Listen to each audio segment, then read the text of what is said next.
Ang lahat. Let us position ourselves in the presence of the Lord. The Bible says, sabi ng Biblia, ipinangili ng Diyos ang ikapitong araw at ito'y kanyang pinabanal. Today, this is the day that the Lord has made.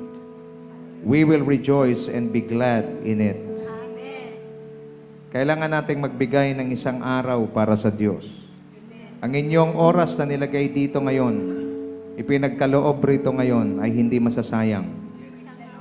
Sapagkat ito ang araw na gawa ng Diyos, tayo ay magsaya at purihin siya. Amen. Salamat sa Diyos, buhay pa tayo hanggang ngayon. Maraming pagsubok sa mundo, maraming hamon. Ang iba sa mga tao sa ngayon, they're struggling. They're fighting against sickness. May kaibigan kami, nila Rodolph, kamamatay lang ng kanyang misis. Napakaraming threats sa mundong ito. Daming banta. Pero ligtas at protektado ang mga taong may pananampalataya at relasyon sa Diyos. Hallelujah. So we are blessed, we're blessed people. So today, bago tayo magpatuloy, before we continue, I would like you to come before God, magpasalamat sa Panginoon, just give thanks to the Lord for His goodness, give thanks to the Lord for His mercy, give thanks to the Lord for His grace. Give thanks to the Lord. Give thanks to the Lord. Pasalamat tayo sa Panginoon, humihinga pa tayo. Salamat sa Panginoon, nakagagalaw tayo. Salamat sa Panginoon, may pagkain tayo. Salamat sa Panginoon, malakas tayo. Salamat sa Panginoon, na kaya nating umakyat ng hagdan, kaya nating gumalaw. Give thanks to the Lord, for His love endures forever. Give thanks to the Lord, for He is good. Give thanks to the Lord. Maraming matinding pangyayari sa panahon natin sa ngayon, maraming challenges. Kahit saan kayo lumingon, you will see the hardships. Even our nation is going through some difficulties. But again, the Lord is good to each one of us. He brought us here. Dinala tayo ng Diyos sa lugar na ito upang tayo ay sumamba at magpuri sa Kanya. Sambahin ang Kanyang dakila at makapangyarihang pangalan. God is good. Posisyon natin sarili natin, lapit tayo sa Diyos, sumamba tayo sa Diyos. Hallelujah. Thank you, Jesus. Sa araw na ito, join us as we come to the Lord, as we worship God. Sambahin natin siya, awitan natin siya. Gamitin natin ang ating mga boses para siya'y sambahin at purihin. Marami sa atin, kumakanta tayo sa mga awitin, maging sanlibutan. But today, we will sing to the Lord. At habang umaawit tayo, awitan natin ang Hari ng mga hari, Panginoon ng Panginoon. Ang Diyos na nagligtas sa atin, ang Diyos na namatay sa krus ng Kalbaryo upang tayo iligtas. We will sing to Him. Hallelujah! Purihin ka, Panginoon. Join us as we worship the Lord.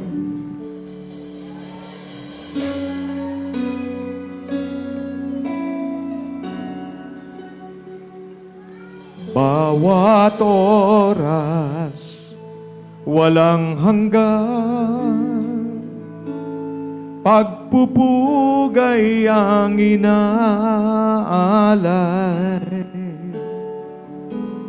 ng mga anghel at nilikha. Isang tinig ng malugod na pagsamba. Banal ang Panginoon. Banal ang Panginoon. Sabay-sabay nating awitin. Alleluia, purihin ka. Dakilang hari, luwalhatiin ka, makapangyarihan, kataas-taasan. Ikaw ang Diyos magpakailanman. Purihin ang kanyang dakilang pangalan. Awitan natin ang ating manlilikha. Hallelujah. Bawat oras, walang hanggan,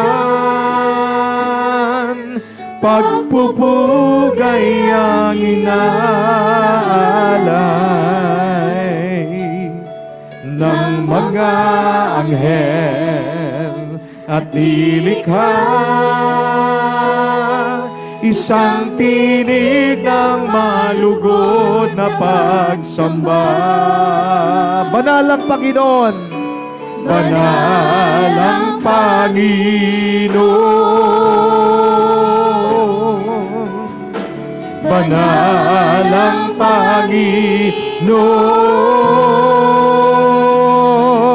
Hallelujah, purihin ka, dakilang hari, luwalhatiin ka, makapangyarihan, kataas-taasan. Ikaw ang Diyos magpakailanman. Minsan pa, hallelujah, purihin ka,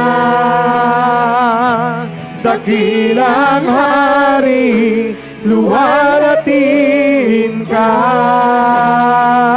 makapangyarihan, kataas-taasan. Ikaw ang Diyos magpakailanman. Declare it. Sa'yo ang karangalan, lubos ang kabutihan, bukas ngayon maghari ka.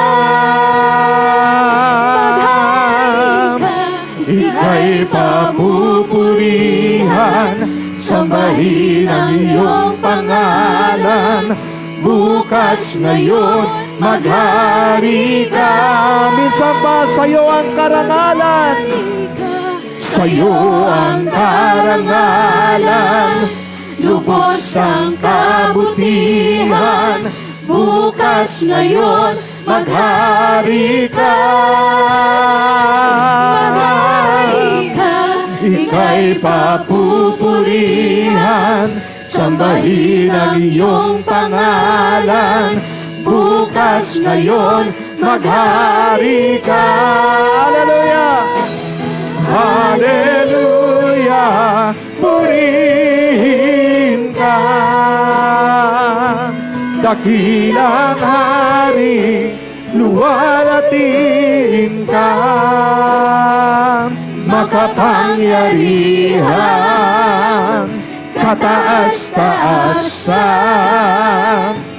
Ikaw ang Diyos magpakailanman.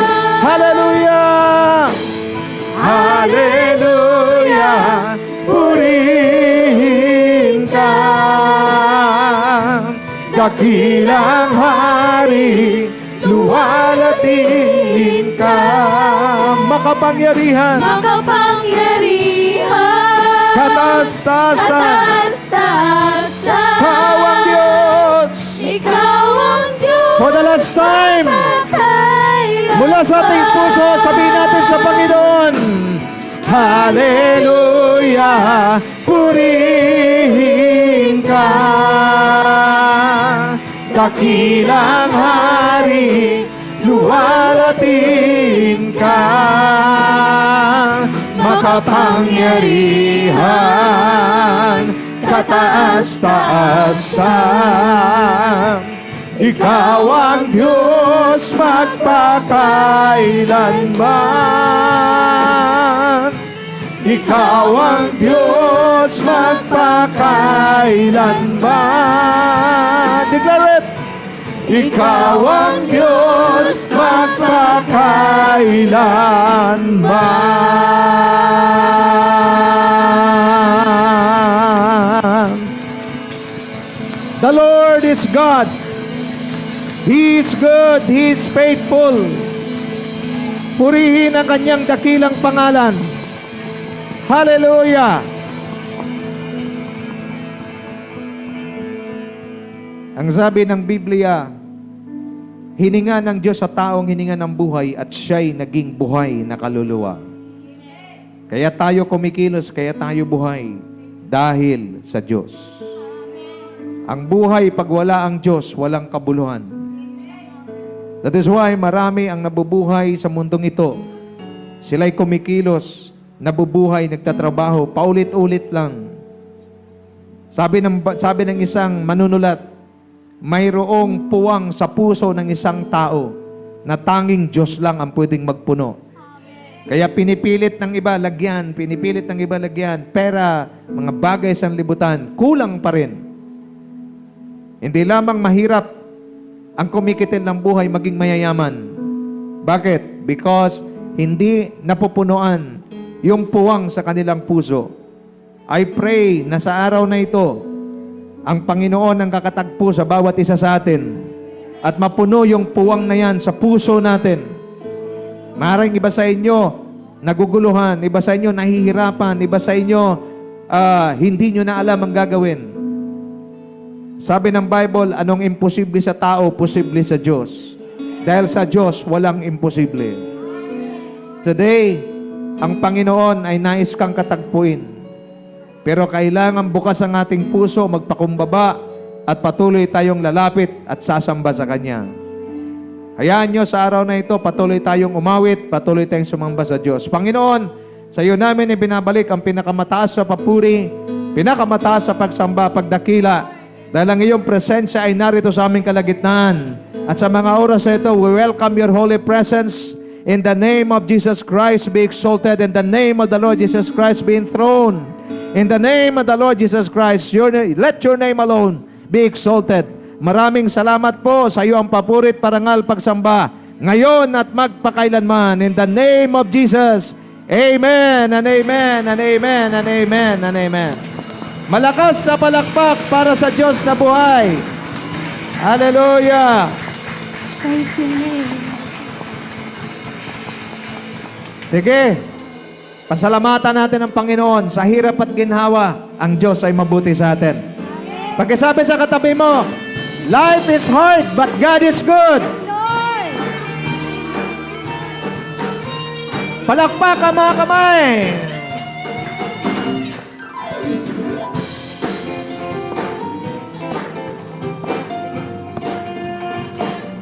Mahirap ang buhay, pero mabuti ang Diyos. Amen! Kung aking mamasdan ang kalawakan, hindi ko maunawaan ang iyong dahilan kung bakit ako'y pinili mo tinalagaan. Di ko kayang isipin, hindi ko kayang sukatin ang pag-ibig mo, Jesus, na iyong binigay sa akin. Declare natin, sabay-sabay. Salamat, salamat, O Jesus, sa pag-ibig mo. Walang ibang nagmahal sa akin na katulad mo. Salamat, salamat, O Jesus, sa pag-ibig mo. Ako'y magsasaya sa piling mo. Hallelujah! Kung may pagsubok, May pagsubok man o kagipitan, ako ay may lalapitan. Yes! Ikaw, Jesus, ang aking sandigan, hindi mo ko pababayaan. di ko kayang isipin, hindi ko kayang sukatin. Ang alin? Ang pag-ibig mo, Jesus, na iyong binigay sa akin. Sabay-sabay! Salamat, salamat, O Jesus, sa pag-ibig mo. Walang ibang nagmahal sa akin na katulad mo. Salamat, salamat, O Jesus, sa pag-ibig mo. Ako'y magsasaya sa piling mo. Isa pa, salamat, Panginoon! Salamat, salamat, O Jesus, sa pag-ibig mo. Declare it! Walang ibang nagmahal sa akin na katulad mo. Salamat, salamat, O Jesus, sa pag-ibig mo. Ako'y magsasaya sa piling mo. Declare natin to, buhay ko na! Buhay ko na ang purihin ka, buhay ko na ang sa'yo'y sumamba.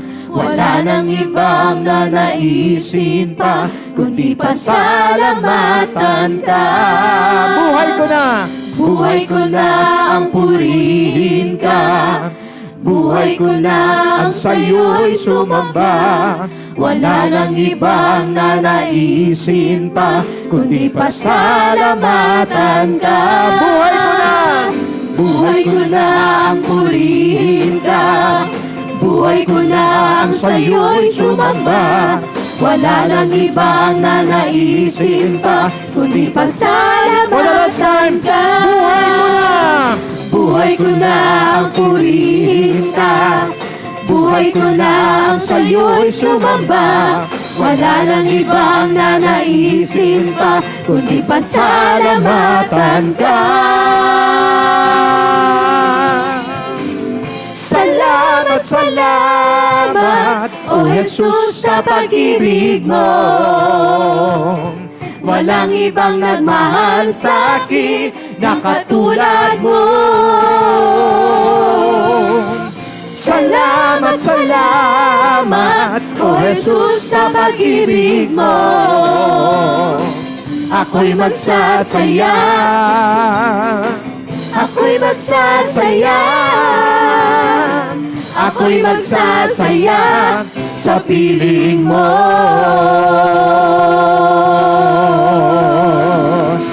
Salamat, Panginoon! Lahat ng buhay ay magpasalamat sa Diyos. Sabi ng Biblia, lahat ng buhay ay magpuri sa Panginoon.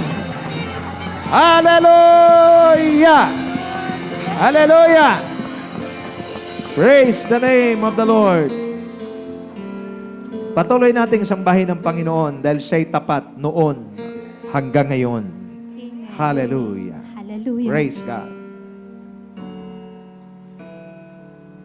Tuloy-tuloy na papuri at pagsamba sa ating Diyos. Oh, we bless you, Lord Jesus.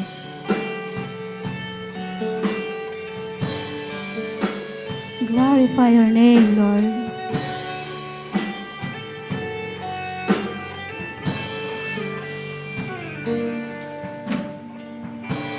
Sa bawat araw, biyaya mo ay laging nararanasan. Walang oras na kami pinabayaan, bawat sandali ikaw ay nariyan, tapat kang ang tunay. Thank you, Lord. Thank you, Lord. Sa bawat araw, pag-ibig mo ay laging nararanasan. Walang oras na kami iyong iniwan, bawat sandali ikaw ay nariyan, ngang tunay. Kaya naman, O Diyos, wala kaming ibang nais, kundi ang ibalik sa'yo ang lahat ng pagsamba. Walang hanggang papuri sa'yo ialay, walang hanggang pasasalamat sa'yo ibibigay. Napakabuti mo, Diyos, sa aming buhay. Mula noon hanggang ngayon, di ka nagbabago, tapat kailan pa man. O Lord, sa bawat araw naroon ang iyong katapatan, Panginoon. Ikaw, Diyos.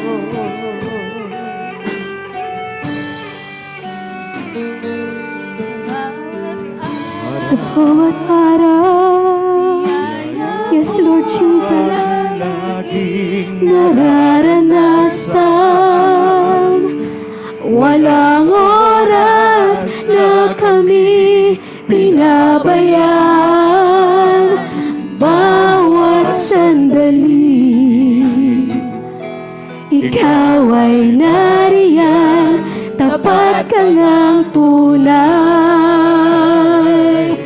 Sa bawat araw, pag-ibig mo ay laging nararanasan.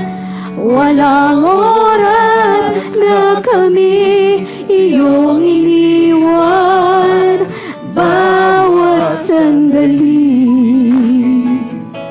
ikaw ay nariyan, tapat ka ngang tunay. Kaya naman, O Diyos, wala kaming ibang nais, kundi ang ibalik sa'yo ang lahat ng pagsamba. Walang hanggang papuri sa'yo ialay, walang hanggang pasasalamat sa'yo ibibigay. Napakabuti mo, Diyos, sa aming buhay. Mula noon hanggang ngayon, di ka nagbabago. Walang hanggang papuri sa'yo ialay, walang hanggang pasasalamat sa'yo ibibigay. Napakabuti mo, Diyos, sa aming buhay. Mula noon hanggang ngayon, di ka nagbabago, tapat kailan pa man. Oh, Diyos. Yes, Lord, purihin ka, Panginoon. Hallelujah. Sa iyo lamang namin ibinibigay ang lahat ng pagsamba, O Diyos. Oh, we bless your name, Lord Jesus. Kaya naman, O Diyos, wala kaming ibang nais, Panginoon. Oh, Lord Jesus. Oh, we bless your name, Lord. Purihin at purihin ka, Panginoon. Kaya naman, O Diyos, wala kaming ibang nais, kundi ang ibalik sa'yo ang lahat ng Kaya naman, O Diyos, kaya naman, O Diyos, wala kaming ibang nais, kundi ang ibalik sa'yo ang lahat ng pagsamba. Walang hanggang papuri sa'yo ialay, walang hanggang pasasalamat sa'yo Napakabuti mo, Diyos, sa aming buhay. Mula noon hanggang ngayon, di ka nagbabago. Walang hanggang papuri, sa'yo'y alay. Walang hanggang pasasalamat, sa'yo'y ibibigay. Napakabuti mo, Diyos, sa aming buhay. Mula noon hanggang ngayon, di ka nababago. Mula noon hanggang ngayon, di ka nababago. Mula noon hanggang ngayon, di ka nagbabago. Tapat kailan pa man. Purihin ang Panginoon. Hallelujah.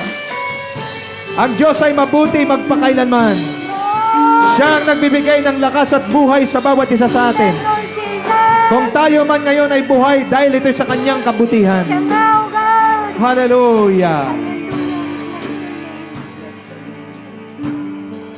Mari ba natin itaas ang ating mga kamay para sa Diyos?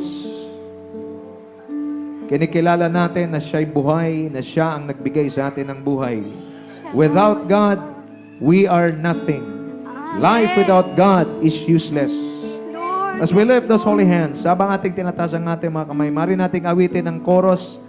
Sasabihin natin sa Panginoon, walang hanggang papuri, sa'yo iaalay, walang hanggang pasasalamat, sa'yo ibibigay. Napakabuti mo, Diyos, sa aming buhay. Mula noon hanggang ngayon, di ka nagbabago. Nais ko po na balikan natin yung mga panahon na tayo ay dumarating sa mabigat na pagsubok sa ating buhay. Dumarating tayo sa panahon na halos wala na tayong mapupuntahan. Mga panahon na ibig na nating sumuko at para bang katapusan na ng ating buhay. Subalit sa mga pagkakataong iyon, doon tayo ng Diyos kinatagpo. Ipinapakita sa atin ng Panginoon na kahit tayo ay nagkukulang, na kahit tayo ay maraming ginawang hindi kalugod-lugod sa kanyang harapan, pinapatunayan pa rin ng Panginoon kung gaano siya kabuti, kung gaano siya katapat, na kahit hindi tayo tapat, mananatili siyang tapat dahil siya ay mabuti sa atin. At minsan pa, habang ito'y ating awitin ito na may punong-puno ng pagpagpuri at pagsamba sa ating Diyos. Kung handa na kayo, samahan niyo po kami. Hallelujah. Walang hanggang papuri, sa'yo iaalay, walang hanggang pasasalamat, sa'yo ibibigay. Napakabuti mo, Diyos, sa aming buhay.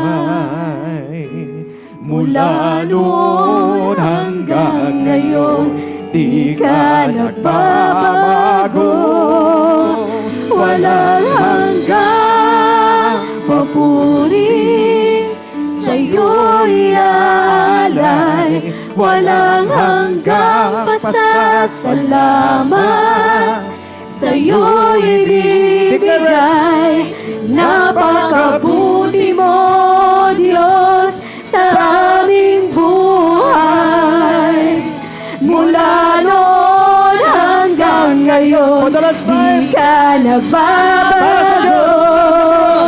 Walang hanggang papuri, sa'yo'y alay. Walang hanggang pasasalamat, sa'yo'y ibibigay.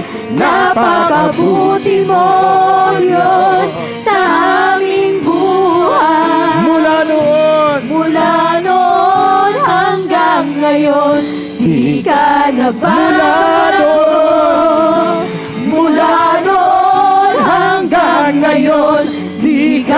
nagbabago. Mula Mula noon hanggang ngayon, di ka nagbabago. Tapat kailanman ba?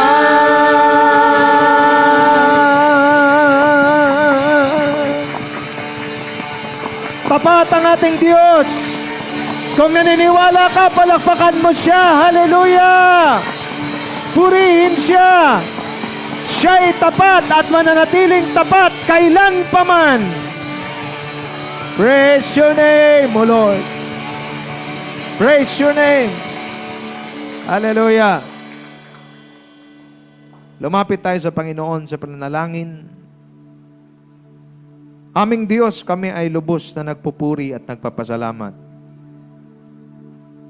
Dahil sa oras ng kagipitan, sa oras na wala na kaming makakapitan, kailanman hindi niyo po kami iniwan. Maraming pagkakataon kami tinatalikuran ng maraming tao, maging kinikilala naming mga kaibigan. Maring sa kadahilanan na sila din ay may kulang o nangangailangan din. Subalit ikaw, Panginoon, sa lahat ng panahon, nananatiling tapat sa amin. Hayaan mo, Lord, sa araw na ito, kilalanin namin, ibandera namin, itaas namin, na ang Diyos naming pinaglilingkuran ay hindi patay. Siya ay buhay na buhay. Kumikilos, nagpapala, nagpapagaling, tumutulong, at higit sa lahat, nagpapalakas sa mga nangihina. Sa mga sandaling ito, O Diyos, dalangin namin, hindi lamang dahil sa kami ay mayroong pagsambang ginagawa tuwing linggo, kundi kami ay narito upang parangalan, sambahin, at itaas ang dakilang pangalan mo, Panginoon. Mula sa simula hanggang sa pagwakas ng aming gawain, patuloy ka pong maluwalhati at papaburihan.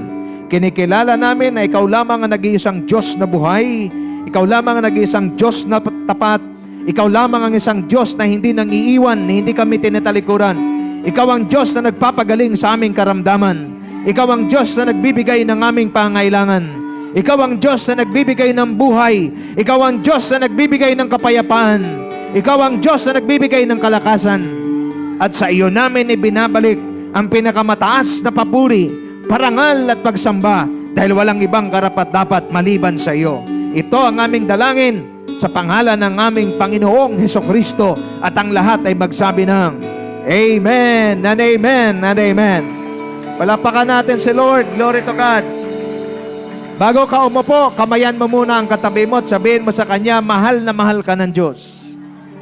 Elvis, it means God loves you so much.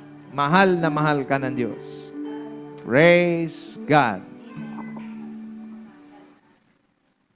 Okay, so mari na po tayong makaupo. At yung mga bata ay kayo po ay mayroong Sunday school. Okay, at mayroong kayong bagong teacher.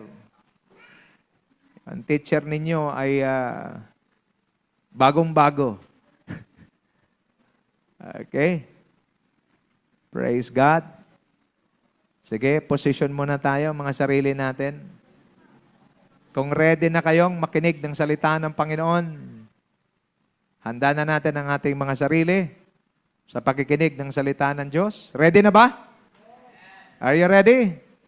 Okay, so tayo po ay makinig ng salita ng Diyos.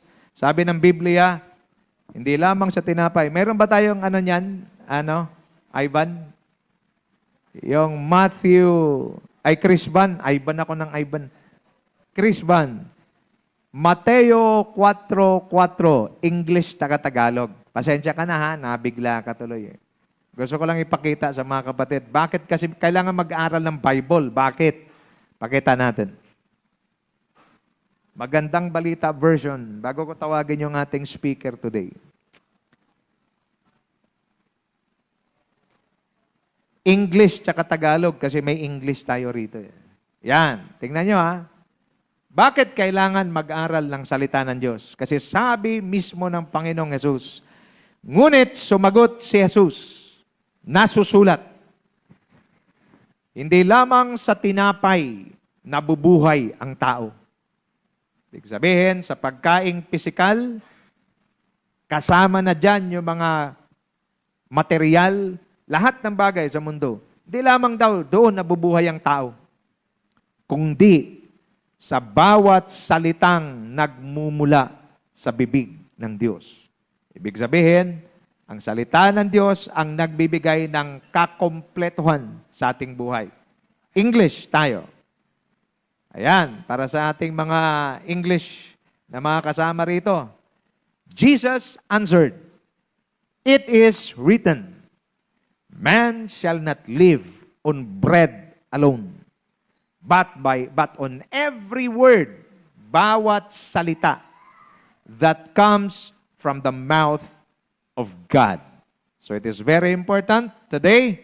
Without further ado, let us listen to the Word of God and let us welcome our speaker today, Sister Micol Canyeba.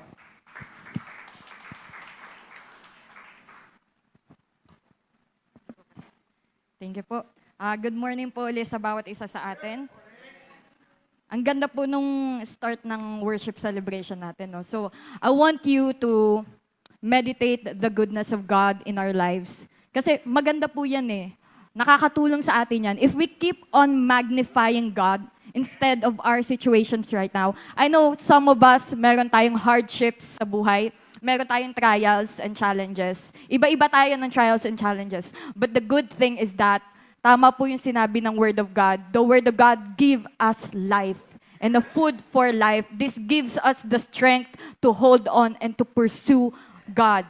And maganda po yun, keep magnifying God in your life so that your circumstances, kung yung ano yung trials natin, liliit at liliit yan. Ibigay natin sa Panginoon. Ibigay natin sa Panginoon. Hallelujah. So, ang title po ng message ko for today is Pressing Towards the Mark. Kung present po kayo last time, meron pong sa conclusion part ni Pastor, may sinasabi siya na, God's purpose for a man is a journey of spiritual growth. Developing a relationship with Him, reflecting His character, and ultimately inheriting eternal life in His presence. So, kung i-meditate natin tong truth na to, na tama nga no, yung buhay natin dito sa mundo, it's just a journey. Journey lang ito. And wag nating kakalimutan na tayo, na bilang isang Kristiyano na naniniwala sa Diyos, ay tayo ay hindi para dito.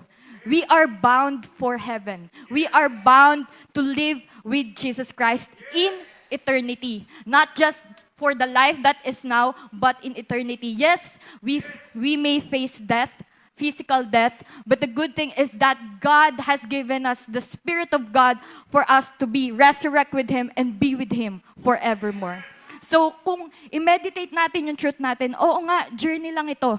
So, kung ano man yung kinaharap natin ngayon, lagi lang nating banggitin, Lord, kasama ka. Ikaw po ang pinakakailangan namin. Sabi nga nung last message ni Pastor, God is all that we need.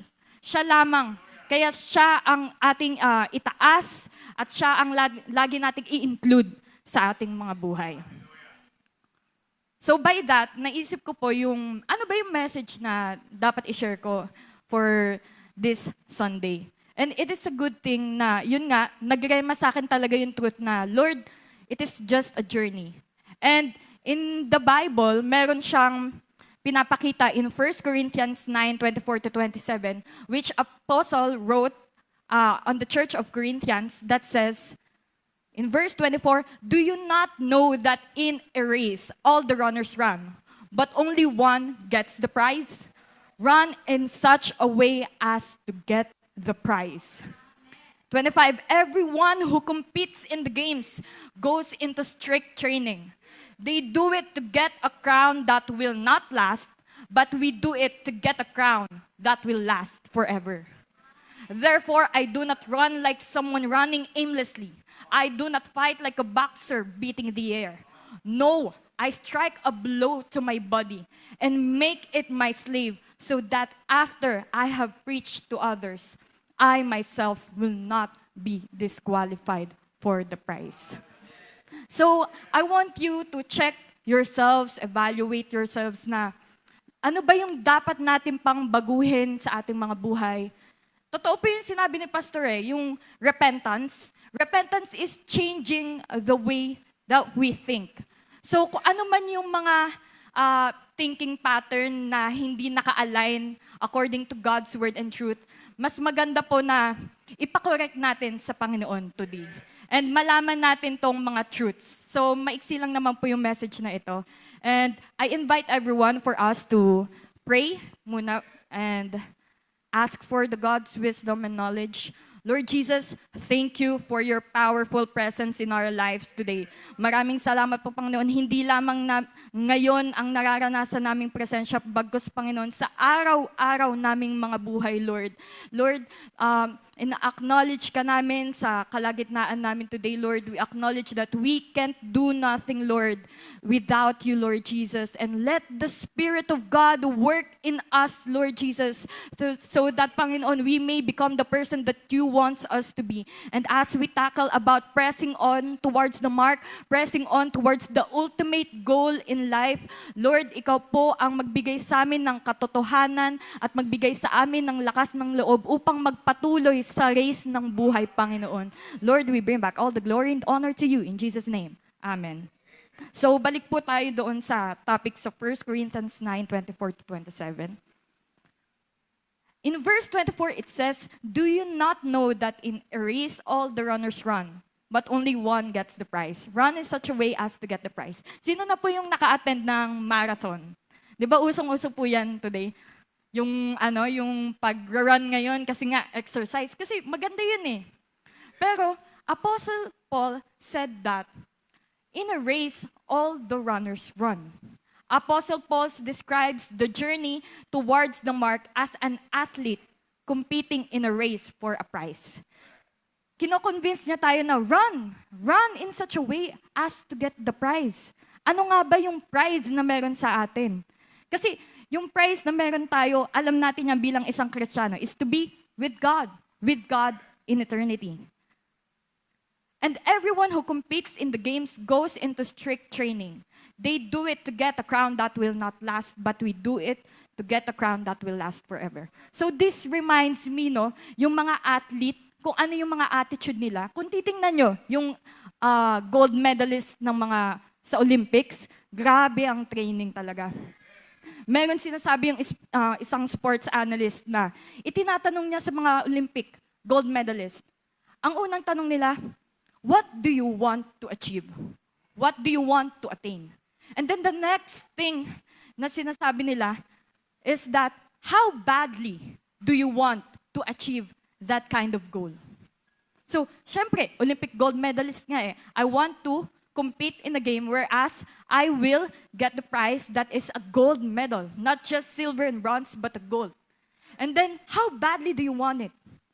I badly want it so much that I am willing to undergo in a strict training. Whereas alam natin yung body natin, nagre-resist yan sa training. Tama po ba? Kapag meron tayong hardships sa buhay, di ko lang po ma-imagine talaga na, Lord, oo nga po, no? Kapag meron tayong trials, challenges, hardships, parang yung tendency, yung flesh natin, laging nagre-resist. Ayaw natin ng hardships. Gusto lang natin masaya. Gusto lang natin na ma-enjoy ang buhay. Pero hindi po kasi. Life is not all about that. Sabi nga ni Apostle Paul, rejoice in his suffering also. Meron tayong glory. Yes, meron tayong glory. But the most important thing is that we must endure and enjoy with God through suffering. And grabe po talaga yung ironic eh. Kasi paano tayo mag-enjoy in our suffering? Tama po ba? Ang laging reaction natin dyan, yun na naman, problema na naman. Paano ko na naman ito masusolusyonan? Iisipin mo talaga, paano na to? Paano na yung mga anak ko? Paano na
so that after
na parang it's missing. And kung hindi natin yun alam, talagang malaking part yun. Malaking burden yun sa atin. And God, kasi ipinakita niya sa atin na siya lang ang kailangan natin. We just need to receive Him, to believe in Him, to follow Him. And by that, malalaman natin at madidiscover natin kung ano ba yung purpose ng Panginoon sa atin, sa mga buhay natin. So it's like a race. It's like a journey. In a journey, syempre sa unang pagpasok mo ng journey mo, unang pag-set mo ng foot, hindi mo alam eh. Hindi mo alam kung saan ka pupunta. Just like Father Abraham. He didn't know where he will go. And hindi niya alam kung saan talaga ano yung mangyayari sa kanya. Hindi niya alam. But the thing is that he follows God, obeys God, His word, and he trusts in Him. So, next po. Even Apostle Paul emphasizes the need for self-control and spiritual discipline to avoid being disqualified from receiving the eternal prize. Being intentional when it comes in every choices that can affect our standing in God. Maganda po yung sinasabi ni Apostle Paul. Even Apostle Paul, yung great Apostle Paul, siya na nagsabi, even I myself will not be disqualified for the prize. Yes, there's a prize, but also dapat malaman natin na oo nga, pwede tayong maging ma-disqualify. So ano dapat gawin natin? Huwag tayo magpakampante. We need a lot of self-control and spiritual discipline. And katulad po ng sinasabi ko kanina, it is not by our own might, but by the help of the Spirit of God. So kung alam natin na meron pala tayong eternal prize, na hindi siya perishable, grabe yun. Grabe yung goal natin. So, ano yung dapat natin gawin? Just like what he says, I do not run like someone aimlessly. Running aimlessly. Walang patutunguhan. Dapat hindi tayo ganun.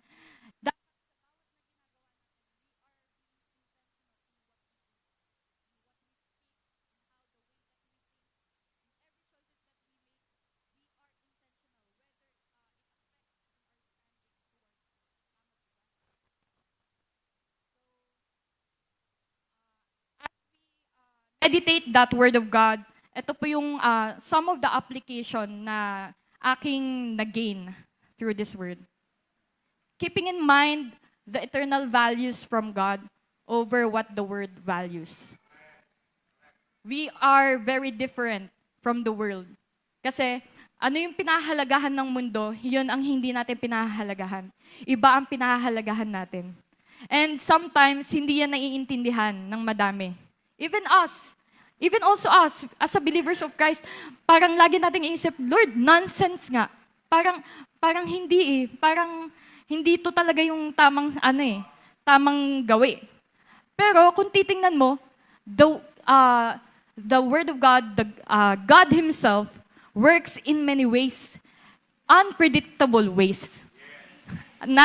Basa na natin yan sa ating mga Bible, di ba? Yung example natin dyan is Jehoshaphat.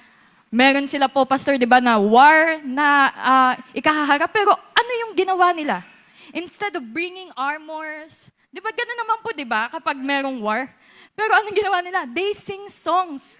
Kung titingnan natin, Lord, it's very different. The way that we think, and then the way that you think, it's very different. So allowing to let God work and transform us from the inside out through a series of life training until the completion of God's work within us. It is a journey. It is a race. So, allow natin ng Panginoon na baguhin tayo araw-araw, hindi lang every Sunday or hindi lang every Monday, araw-araw. Allowing God to transform us from the inside out, not from the outside in. Kasi ang outside in, nakadepende yan sa circumstances natin. Parang, example, meron dumating na problema sa atin. Ano kaagad ang nagiging reaction natin? Nagiging reactive tayo. Ano ba yan? Ganito. Sisisihin na natin yung sitwasyon. Ano ba yan? Kasi ganito. Kung hindi lang ako ganito, dapat hindi ako magiging ganito. So, it's very different from the inside out to outside in. Pag sinasabing inside out, it is no matter what the circumstances is, kahit masaya ka man o malungkot man ang nararamdaman mo, may problema ka ngayon o wala, hindi ka nagpapa-apekto. Inside out. And only God can do that. And He said in His Word, God has given us the power to overcome it. And it's taking hold of God's relationship, being on guard, and being complacent, raising an awareness of our growth and relationship to God through an act of daily surrender of the flesh and through the renewal of mind, to never stop knowing more God in this temporary life.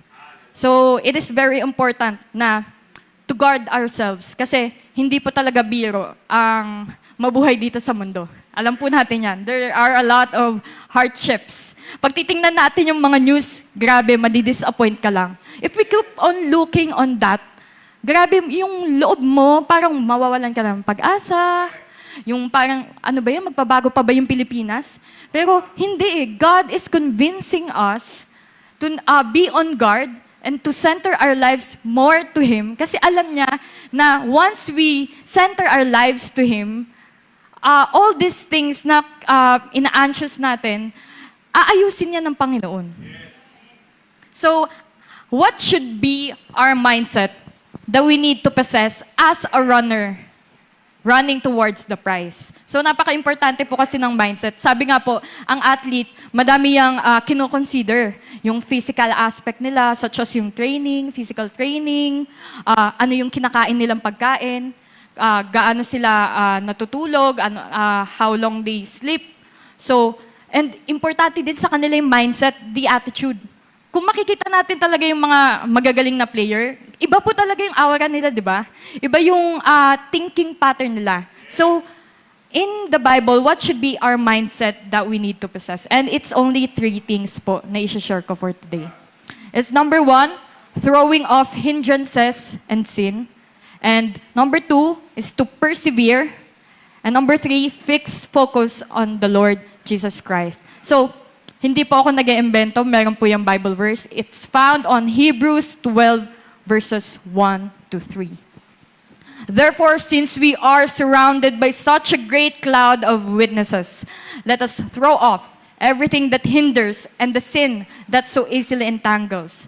And let's run with perseverance the race marked out for us, fixing our eyes on Jesus, the pioneer and perfecter of faith. For the joy set before Him, He endured the cross, scorning its shame, and sat down at the right hand of the throne of God. Consider Him who endured such opposition from sinners, so that you will not grow weary and lose heart. So, thank God for His Word. Thank God for His Word. Number 1 is throwing off everything that hinders and the sin that so easily entangles. So, kung makikita po natin yung illustration, di ba po, isa siyang runner, then kung titingnan natin, ang dami niyang dalahin, ang dami niyang bagahe. And kung titingnan niyo sa ilalim pa, there are chains na nakatali sa kanya. Runner siya po, di ba? Pero bakit ganyan yung illustration natin? Bakit sinasabi ni Lord sa kanyang salita, we need to throw off everything that hinders and the sin that so easily entangles? Kasi meron po talaga eh. In spiritual aspect, akala natin kasi ganito tayo. Oh. Pero hindi natin alam na meron pala tayong mga unnecessary baggages na kailangan nating iwan. And especially that sin na yung it so easily entangles. So kung yan po yung itsura natin, when we run towards gaining the prize, ano pong mangyayari sa atin? O, di ba? Hirap tayo, nag-i-struggle. Struggle is real. And in fact, kung meron tayong chains, makaka-move forward po ba tayo? Di ba po hindi? So the Bible tells us to go from this into this. Kasi yan po yung ideal talaga. Di ba? May makikita tayong mga tumatakbo. Ayan lang po yung kailangan nila eh. Kasi when we run, especially kung long-term journey towards eternity nga po yung ini-aim natin eh. So, dapat dalhin lang natin yung mga bagay na necessary.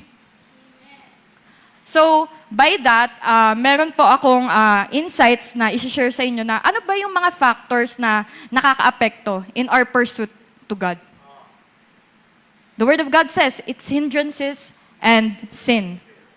So, napaka-important po niyan. And most especially our flesh. Kasi we know it eh. The enemy, Satan, it's the enemy eh. Pero meron pang greatest enemy, which is ourselves. Napakahirap po i-overcome ang ating mga sarili. Di ba po? Meron pa tayo dyang natatagong mga ugali. Meron pa tayo dyang mga thinking pattern na kailangan talagang gibain. Meron tayo dyan mga attitude, character, na kailangan pa talagang i-prune. Kasi we are not perfect. In fact, parang I believe na as long as we live, talagang ongoing yan eh. Ongoing yung process of development of character. So we need to be aware. What are the things that can affect in my pursuit to God? Kasi it's very important para tayo makamove forward. So under hindrances and distractions, meron tayong mga hindrances sa buhay. And top 3 po na nakita ko when I read the Bible is, number 1, the anxieties of life. Na-discuss na po yan ni Pastor last time. It's very good to us that we need to distinguish kung ano yung truth talaga. Na Lord, needs lang yan. Ipupursu po kita. I must pursue you first. Seek first the kingdom of God and His righteousness, the rulership of God.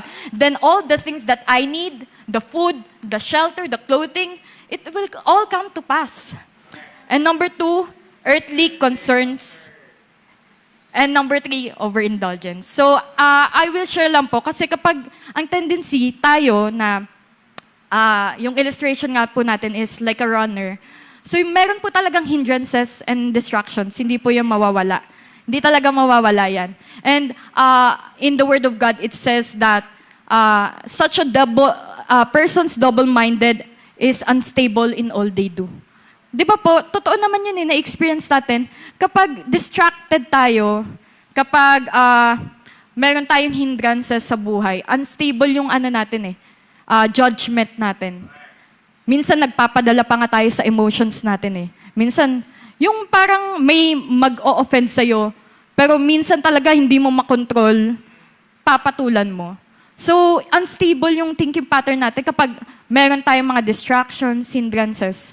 And the Bible says is that yung taong ganon na parang lagi nilang pinapansin yung hindrances and distraction, it is making us unfruitful. Sabi po sa Mark 4:18-19, still others, like seed among thorns, hear the word, but the worries of this life, the deceitfulness of wealth, and the desires for other things come in and choke the word, making it unfruitful. So, it's so sad to hear that ngayon, today, meron tayong pinapakinggan na Word of God.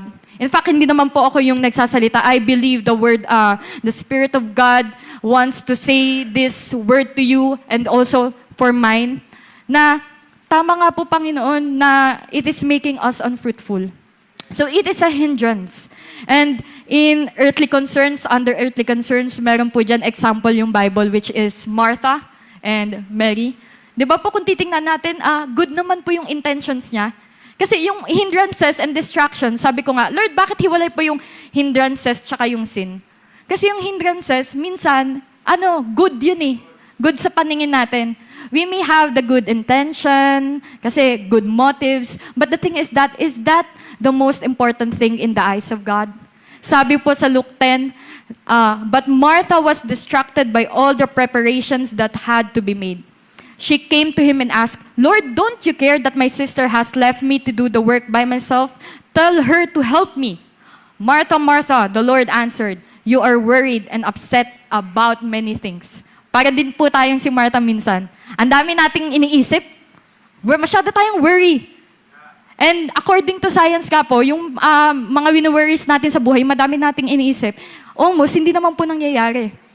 And the Lord is right. You are worried and upset about many things. Nanay Tess, you are so much worried about many things. But few things are needed, or indeed, only one. Mary has chosen what is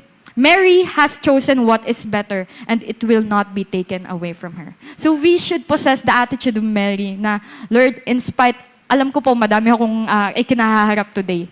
I have so many concerns right now, but the thing is that I will pursue you first.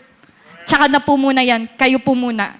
And then, next thing na yan, bibigay yung Panginoon yung grasya for you to overcome lahat ng earthly concerns mo. And number 3 is overindulgence. So, napaka-importante na malaman natin ito. Kasi, minsan, nadadaya po kasi tayo dito eh. The Word of God says in Luke 21:34-36, "Watch out, don't let your hearts be dulled by carousing and drunkenness, and by the worries of this life." Yun na naman po. "Don't let that day catch you unaware, like a trap, for that day will come upon everyone living on the earth. Keep alert at all times, and pray that you might be strong enough to escape these coming horrors and stand before the Son of Man." In EC version, "But be careful and watch how you live. Do not eat or drink too much. Do not waste your time like that. Do not waste time by having troubles in your mind about your life. If you do, that day will surprise you. It will come when you are not looking. It will surprise everyone who lives on all the earth." So, mahalaga po na ma-distinguish natin yung what are the things that hindrances that affect us when it comes in pursuing God. Ano ba yung mga bagay na hindi naman importante sa paningin ng Panginoon? Alam ko, madami po tayo dyan. And I am being hit first talaga na, Lord, ang dami ko pong gawain sa buhay na hindi po importante sa paningin ninyo. And the thing is that parang since naging aware ako dyan, tinatry ko talagang baguhin. Because Lord, yung ganitong attitude po, yung ganitong character, tatry ko pa na baguhin. Meron parang magsusulat ka pa na, gusto ko magganito, goal ko na to na, for example, huwag kang basta-basta magalit. Kasi nasa Bible yan eh, sabi ng Panginoon eh, huwag tayong basta-basta magalit kasi hindi po yun maganda sa atin. So, sabi ko, itatry ko nga, sige, i-apply ko. Pero, kung titingnan natin, kung sa atin talaga, ang hirap po. Ang hirap. When it comes in our journey, in our Christian life, like a runner, striving towards God, yung mga attitudes na kailangan baguhin, kung ikaw lang po, napakahirap talaga. Kahit bantayan mo pa yan. Pero there are times na parang reaction na talaga ng katawan mo. Kasi, totoo po kasi yung flesh talaga, yung flesh is bound to death. And the flesh does not pleases God. Basahin niyo po sa Romans 8, the flesh does not pleases God. It cannot please God. Kahit ano pang gawin natin through our flesh, it will not please God. It is, hindi siya sumusunod sa law ng Panginoon. So, yun po, yung top 3 na yan, yung anxieties of life, earthly concerns, overindulgence, alam na po natin yan eh. Di ba po, parang meron kasi tayong instinct na, dapat may ginagawa akong bagay na dapat ko talagang gawin. For example, di ba po, yung mga estudyante, alam natin na merong exam, pero ano yung ginagawa natin? Minsan, mag-aaral ka for just 30 minutes. Tapos, hawak mo pa yung phone mo. Mo pa yung phone mo, mag-aaral ka. Kasi, ang palusot mo, kailangan ko kailangan ng wifi, kailangan ko ng ganito. Pero kapag nag-pop up na yung notification, ano nang nangyayari? Wala na. Lalo na po ata yung TikTok. Di ba? Parang naka-design po yan na endless scrolling. Gusto yan. Gusto yan ng mga tao sa mundo na maging distracted tayo, to divert our attention to what is more important. But as Christians, we need to be aware. Sabi nga po, be on guard. Keep alert at all times. Yes, nagfe-Facebook tayo, nagaganito tayo, but meron tayong discipline. Meron tayong discipline. Just like, naalala ko po yung nag-review ako for board exam. Di ba po, may goal ka. Sabi ko, goal ko talaga is makapasa. First take lang. Ayoko nang maulit to kasi sobrang hirap. So, how badly do I want to achieve that? I am willing na mag-aral talaga kahit minsan hindi na ako nakakatulog. Kasi parang yun nga po, lagi kong pumapasok lagi sa isip ko, matutulog na lang, tatakbo na sa utak mo na, ganito, ganyan, ang dami ko pang kailangan aralin. So, kung titingnan natin, kailangan natin maging aware na, yun, for example, sa akin na nangyari na yun, dapat hindi ako maging distracted. Dapat meron akong mindset na dapat alis muna ako dyan. Wala muna tayong ganito, ganyan. Ito yung goal ko.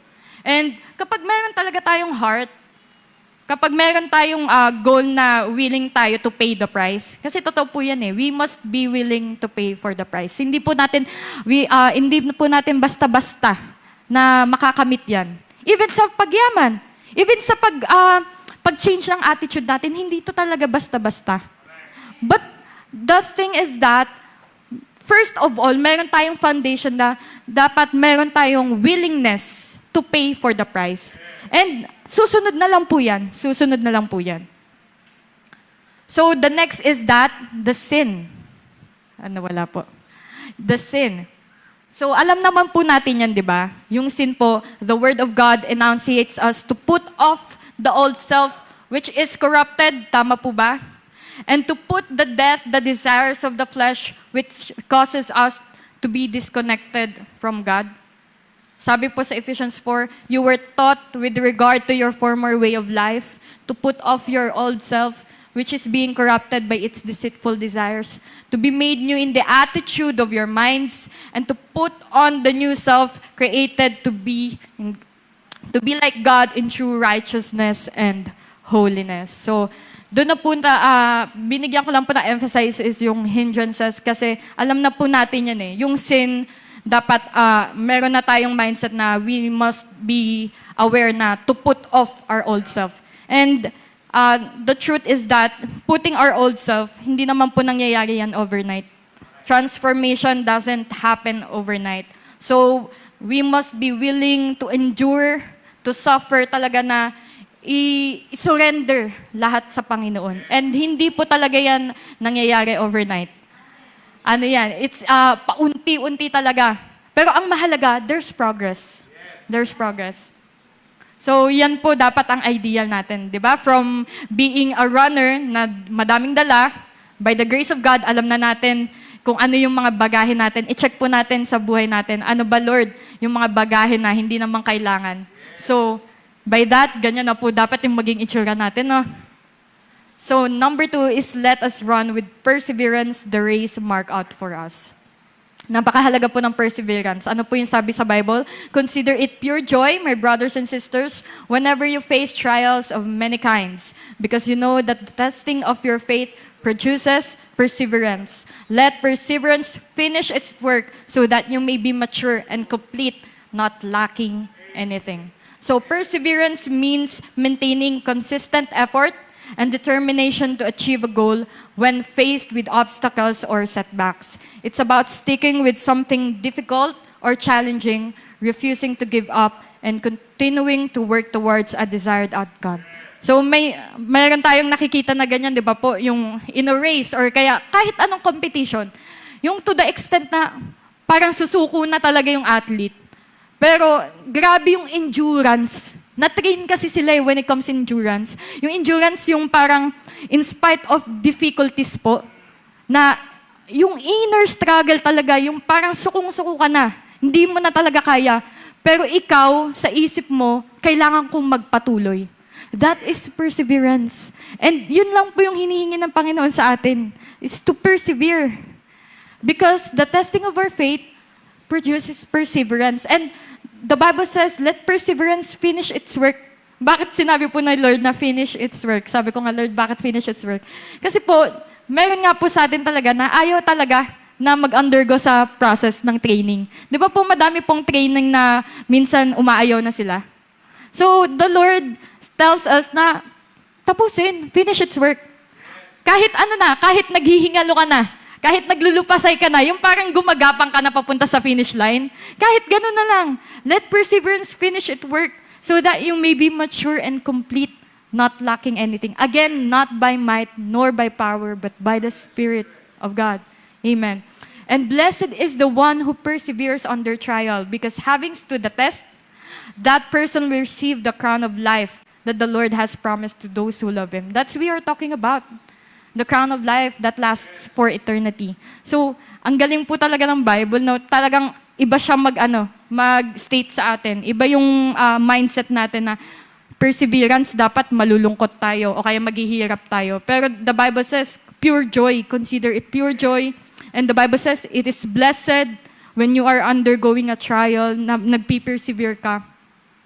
Kasi marireceive mo yung crown that will last forever. So the Word tells us to view trials as opportunities for growth and spiritual maturity and reward. A reminder that if allowing it to take its full effect upon our lives, despite difficulties, it can also refine our faith, thus makes us stronger in our relationship with God. A kind of path that leads to experiencing God's blessing and receiving the crown of life. So, di ba po lahat naman tayo naging estudyante po? Di ba? Meron tayong mga exam, yung kinakabahan talaga tayo. Yung mga quiz, ano lang yan eh. Pero yung meron tayong exam na lagi tayong kinakabahan kasi nakasalalay yun eh. Kung babagsak tayo, uulit na naman tayo. So tayo, for us to enable na mag-pass sa SEM na yon, is we study and study and study. Di ba po, pag tayo nag-aaral talaga, parang ang hirap din eh. Ang hirap din talaga mag-aaral. Especially yung, meron po, yung course ko na math. Nako, Lord, weakness ko po yan eh. Hindi ko nga po, parang Lord, ang gusto ko po science, pero math, engineering. Sabi ko, Lord, hindi ko po kaya. Pero sabi ko nga, Lord, I am willing na magsipag ng pag-aaral. And then, paano ko na-overcome yung exam? Paano ko yan? Kasi lagi ako nagpa-practice. Practice test. Laging practice test. May mga ganitong mga kakapal na review na book. Talagang uubusin namin yan. Paulit-ulit pa, lalo na nung board exam. Ganito po kakapal na book, paulit-ulit namin yan, sinasagutan. Pero pagdating ng board exam, iba naman po yung lumabas. Pero the thing is that, yung meron ka ng training. Kahit ang hirap talaga. Sabi ko, hindi ko kaya sagutin talaga tong lahat. Wala na. Nung padating na po, Pastor, yung huli na. Ngayon ko lang po nakwento, no? Yung huli na, parang wala na talaga. Sabi ko, Lord, isa-surrender ko na sa'yo, hindi ko na po kaya. Kasi parang ako, ang dami ng laman ng utak ko. Totoo po talaga yun. Diba? Believer na po ng Christ eh, diba? Pero yun talaga, apektado ka din.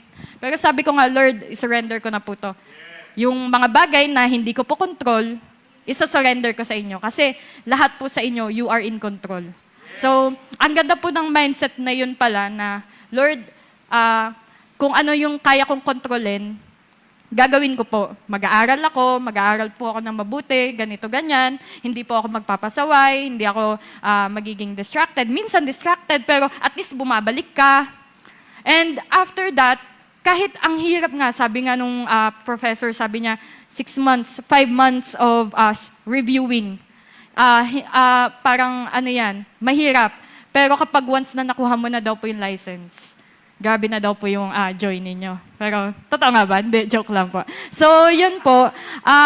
And last thing po na isi-share ko is fixing our eyes on Jesus Christ. Napakaganda po ng sinasabi ng Bible when it comes in fixing our eyes on Jesus Christ. Pag sinabi pong fix, di ba po, ano po yung thinking natin kapag fix? Yung straight talaga, hindi ka nakatingin looking onto the left, or onto the right. Kasi ang tendency po, kapag yun nga, runner tayo, pag distracted tayo, pag palingon-lingon tayo, wala na, talo ka na, naunahan ka na. Naunahan ka na ni Sister Benny. O nandito ka pa din, di ba? So yan po, may illustration lang po ako na para mas makita natin talaga. Meron dyan, distracted. Pero meron dyan isa, yan, si number 2, yung naka-red po. Focus talaga siya dun sa finished. And meron pa nga pong nag-cheer sa kanya. So, fixing our eyes on Jesus, the pioneer and perfecter of faith, For the joy set before him endured the cross, scorning its shame, and sat down at the right hand of the throne of God. Consider him who endured such opposition from sinners so that you will not grow weary and lose heart. So, ang Panginoon nga po, di ba, grabe po yung talagang hardship na kung sino man ang tao sa balat ng lupa na merong pinakamabigat na pasanin sa buhay, wala na pong iba na si Lord Jesus Christ when He came down. Kasi kung tutuusin po, akala natin, Lord siya, di ba? Hindi eh. Naging human po siya. Kung titingnan po natin bago siya ipako sa cross, may panalangin po siya sa Garden of Gethsemane. Sabi niya, Lord, kung alisin niyo lang po yung paghihirap na to. Grabe po yung ginawa ng Panginoon sa atin. Lord, kung alisin lang po yung paghihirap na to. Kasi napakahirap talaga, yung to the point na mamamatay na daw siya sa sobrang grabe talaga. So, just to save us, it says, for the joy set before Him, hindi niya tinitingnan yung hirap. Sinabi niya yon in-acknowledge niya, Lord, kung pwede lang po talaga, naalisin yung paghihirap.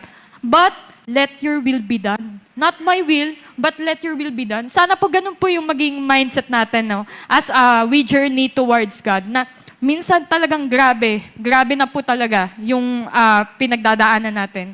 So, ipasa lang po natin sa Panginoon, fix lang natin yung eyes natin sa Panginoon. Minsan po, pag sinabi kasi ding fixing, parang akala natin all the time, consistent tayo na fix. Na hindi naman po tayo perfect, may mga tao pa rin tayo. Pero dapat meron pa rin po talaga tayo na, yun nga, napaka-importante ng Word of God. Every day, it reminds us kung ano yung mga instructions of the Lord, just to give us the clarity to move forward towards our goal para sa buhay na ito. And it says, fixing our eyes on Jesus. Wala na pong ibang tao pang titingnan natin, kundi ang Panginoon lamang po. Consider Him who endured such opposition from sinners, so that you will not grow weary and lose heart. So, wag na po tayo masyadong magdrama kung parang tingin natin, pasanin na natin yung buong mundo.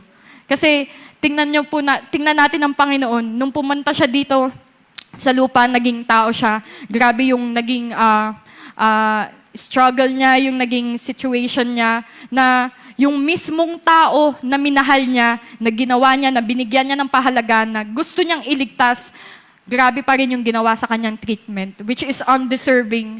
Pero kung titingnan natin yung Panginoon talaga yung ginawa niya, hindi tayo mawawalan ng pag-asa. It's true, we will not grow weary and lose heart. Kahit napakahirap na po, just look ourselves in Christ Jesus. So, for the present suffering and future glory, basahin nyo na lang po in Romans 8:18-30. Maganda po yung motivation sa atin as Christians na meron tayong sufferings. Our present sufferings are not worth comparing with the glory that will be revealed in us. So, kung titingnan nga po natin, there's a crown of life. Yes, may hardships, meron talagang sufferings, but at the end of the finish line, napakasarap po talaga na ma-achieve, ma-attain, ma-obtain yung prize, which is the crown of life. So, yun po.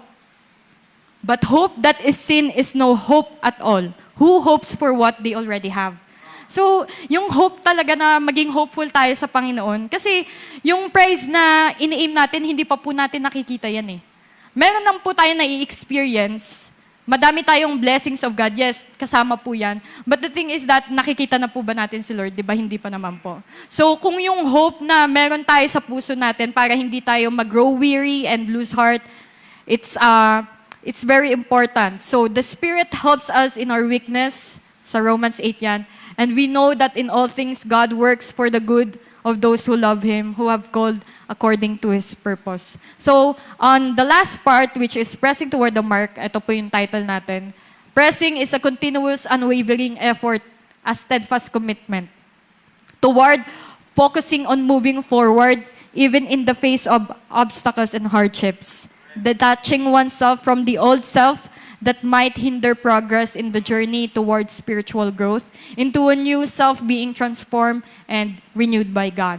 And the mark is the ultimate goal, of every believer, which is to achieve the prize of God's high calling, a life to be with God in eternity, a truth that motivates every believer to persevere in life. So, as I leave na this message, ang ibibigay ko po sa inyo is yung Bible verse na ni-wrote ni Apostle Paul, which found in Philippians 4:10-16.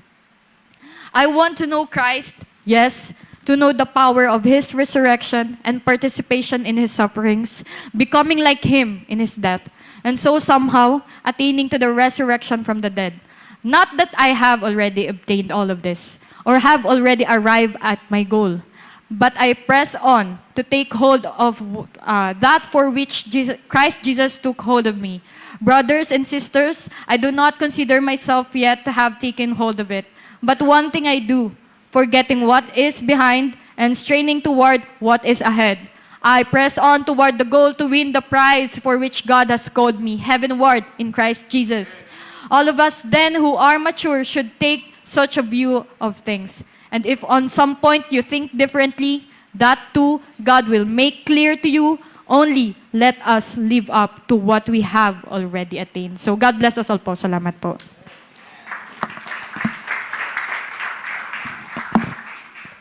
Maraming salamat, Nicole. Napakaganda. Pressing toward the mark.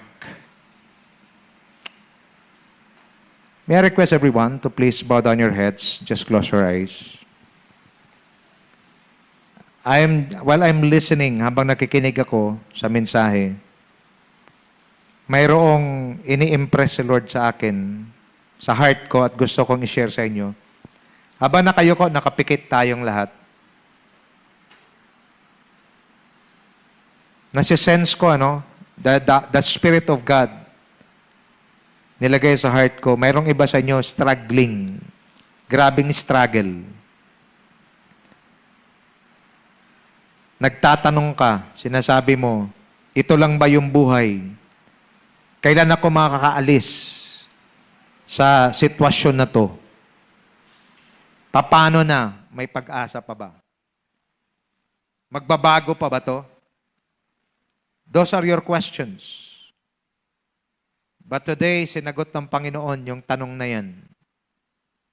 We need to change the way we think. Mayroong napakatinding price na naghihintay sa atin. Tama yung sinabi ni Nicole. Mayroon sa heart natin, mayroong vacuum sa heart ng isang tao na tanging Diyos lang ang makakapuno. Sa mga sandaling ito, habang nakayuko, nakapikit, pwede kang lumapit, kapatid, sa Panginoon. Yung bigat ng damdamin mo, yung bigat ng puso mo, yung bigat na dinadala mo, ibigay mo sa Diyos. Sa mga sandaling ito, just give it to God. Maaring yan ay weakness, kahinaan, na tuwing dumarating, di mo makakayanan. Bumibigay ka, naaalipin ka ng kahinaan na yan. Just give it to God. Surrender it to the Lord. Siguro ngayong araw na to, kung gusto mo makarating sa destiny mo, kailangan tanggalin lahat ng mga bagahe. Lahat ng bagahe, lahat ng mga nag-hinder sa iyo, kasalanan, mga kabigatan, mga kahinaan, iwanan lahat. In the name of Jesus, iwanan lahat yan. And then, takbo, dire-diretso. Focus. Yan ang tinuturo sa atin ng Lord sa araw na to. Focus tayo. Tingin lang kay Lord. Huwag tumingin sa sitwasyon, huwag tumingin sa tao. Siyang tao mahina. Ang sitwasyon pabago-bago. Pero mayroong isang hindi nagbabago noon, ngayon, at magpakailanman. Yan ay walang iba kundi ang Panginoong Jesucristo. Focus sa Panginoon. Hindi rin siya nagbabago sa pagmamahal niya sa atin. Sabi kanina, kahit tayo ay hindi tapat, ang Diyos ay tapat magpakailanman. Sige, habang nakapikit na kayo ko, surrender mo lahat sa Diyos. Gusto ng Diyos tanggalin lahat ng kabigatan mo. Bakit? Para ikaw ay magaanan. Pag alis mo sa lugar na to, magaan na magaan. Kasi tinanggal na ng Lord lahat ng kabigatan. Yan ang purpose kung bakit kailangan ng tao lumapit, sumamba, maglingkod sa Diyos. Bakit? Kasi yan lang ang tanging paraan para makuha ng Diyos ang kabigatan mo at para makalakad ka na may kagaanan upang marating mo ang purpose tsaka destiny mo. Pakinggan ninyo ang mensahe ng Diyos sa araw na to. Makakarating ka lang sa pangarap mo, sa destiny mo, paghanda kang isurrender ang lahat ng mga hadlang at kasalanan sa buhay mo. Maaari pa ba tayong tumayo saglit? Hindi na ako mag-altar call. Habang na kayo ko nakapikit, hayaan niyong ipag-pray ko kayo sa araw na ito. Ito ho ang aking responsibilidad. Habang na kayo ko nakapikit, naintindihan mo malinaw ang mensahe sa araw na to. May plano ang Diyos sa buhay mo, pero maraming hadlang ginagawa ang demonyo laban sa iyo, maging ang sarili mo nagiging hadlang din. Kasi sabi nga kanina ng mensahe, hindi kayang bigyan ng kaluguran ng laman ang Diyos. Marami tayong kahinaan, marami tayong mga pagkukulang. Kilala natin ang sarili natin. Pero gusto kong sabihin sa iyo, kapatid, sa araw na to, mas kilala ka ng Diyos at hindi nagkamali ang Diyos sa paglikha sa iyo. There is something beautiful. There is something powerful. There is something good inside you. Makakalabas lang yon at mararanasan mo yon kung tanggalin mo lahat ng hadlang. Ikaw ang nakakaalam kung anong hadlang. Diyan lang kayo, wag na kayong pumunta sa harap. Ipagpipray ko kayo mga kapatid. But you have to do your part. Kung gusto mong ipagpanalangin kita para maalis yung hadlang at handa kang sumuko sa Panginoon, just lift up your hands. Taas mo lang ang kamay mo bilang simbolo. Okay, everybody, bow down your heads, close your eyes. Mayroon ba? Okay, nakikita ng Diyos? Yes. Nakikita ng Diyos ang mga kamay na yan. Huwag ka mag-alala. Walang nakakita. Ako lang, tsaka si Lord. Huwag ka mahiya. Kailangan mo eh. Ang isang tao, pag may nangangailangan siya, di na siya nahihiya. Ganon din sa araw na to. Di ako mahiyang magtaas ng kamay. Bakit? Alam ko si Lord lang makakatulong sa akin. And today, ibig ng Diyos, tulungan ka. Let me pray for you. Amang Diyos na nasa langit, salamat sa mensahe po ninyo, paalala sa amin. Ang mga bagay sa mundo, pansamantala, nabubulok, nasisira, nawawala. Pero ikaw, Panginoon, mayroong inihanda na napakadakilang bagay, isang premyo na panghabang buhay at pangwalang hanggan. At ito yung dahilan ba't kami tinawag mo rito. Hindi kami na nagkataon lang o coincidence na nandito kami. No, it's not. Ito, Panginoon, ay tinakda ninyo para marinig namin itong mensaheng to. Lord, sa mga nagtaas ng kamay, alam mo ang kanilang battle. Alam mo ang kanilang laban. Alam mo, Panginoon, ang kanilang pinagdadaanan. Alam mo ang kanilang mga struggles. Lord, sa mga sandaling ito, sama-sama kaming isinusuko ang lahat ng kahinaan, ang lahat, Panginoon, ng sa buhay namin, maging mga sama ng loob, mga kasalanan at mga hadlang kahinaan na siyang nagpapabagal at naghahadlang sa amin para mag-breakthrough, para makarating kami sa magandang plano mo sa aming buhay. We surrender it all to you, Father God, right now. We surrender everything to you.